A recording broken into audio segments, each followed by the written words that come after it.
समतल दर्पण पर लंबवत पड़ने वाली प्रकाश के किरणों के परावर्तन के बारे में।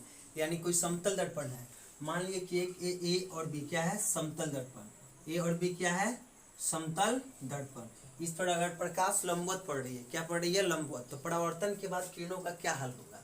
तो यही आज हम पढ़ेंगे कि समतल दर्पण पर जो प्रकाश का परावर्तन होता है कैसे होता है।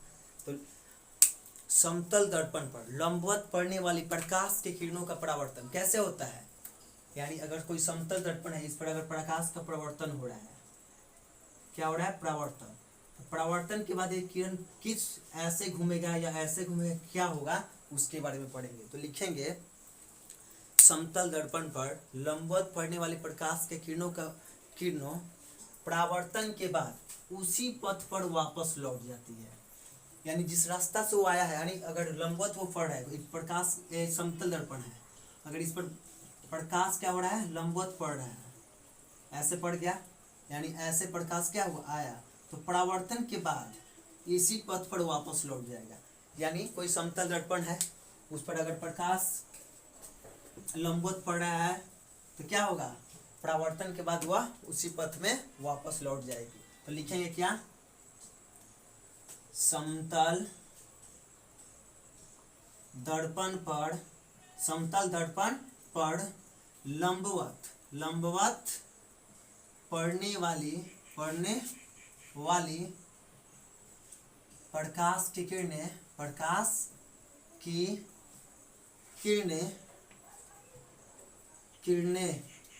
परावर्तन के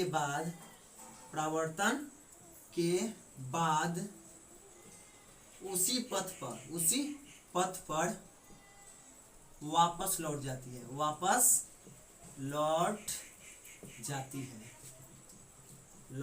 जाती है। यानी कोई समतल दर्पण है, अगर उस पर प्रकाश लंबवत पड़ रहा है तो क्या होगा, उसी पथ पर परावर्तन के बाद वापस लौट जाएगी। तो क्या है, यानी ये आपतित किरण हो गया, क्या हो गया, आपतित किरण। यानी ऐसे आया, फिर यहाँ से टकराने के बाद पुनः क्या हो जा रहा है, वापस चला जा रहा है। तो ये क्या हो जाएगा, परावर्तित किरण। यानी समतल दर्पण पर लंबवत पड़ने वाली प्रकाश के किरणों का परावर्तन कैसे होता है, यानी उससे टकराएगा, फिर जिस रास्ते से आया था ना उसी पर क्या होगा, परावर्तित होते हुए चला जाएगा। यानी इसमें आपतन कोण की मान क्या होगा, यानी अगर ऐसे आया कोई, ऐसा ही चला जाएगा, इसी रास्ते से चला जाएगा, जिस पर आया उसी पर चला गया, तो कितना डिग्री का इसमें कोण बनेगा। यानी ऐसे आया आपतित किरण, फिर इसी पर 0 डिग्री का कोण बनाते हुए चली गई। तो लिखेंगे इसमें क्या होगा, समतल दर्पण पर, इसमें क्वेश्चन पूछ दिया जाएगा क्या, समतल दर्पण पर अगर लंबवत प्रकाश की किरणें पड़ रही है तो उसमें आपतन कोण और परावर्तन कोण की मान क्या होगा। तो क्या होगा, लिखेंगे आपतन कोण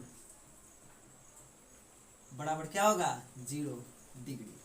और जानते हैं हम क्या, प्रकाश के परावर्तन के नियम से हम जानते हैं कि क्या, चूंकि आपतन कोण परावर्तन कोण के क्या होता है, परावर्तन कोण के बराबर होता है, इसलिए इस दोनों का मान क्या हो गया, 0 डिग्री।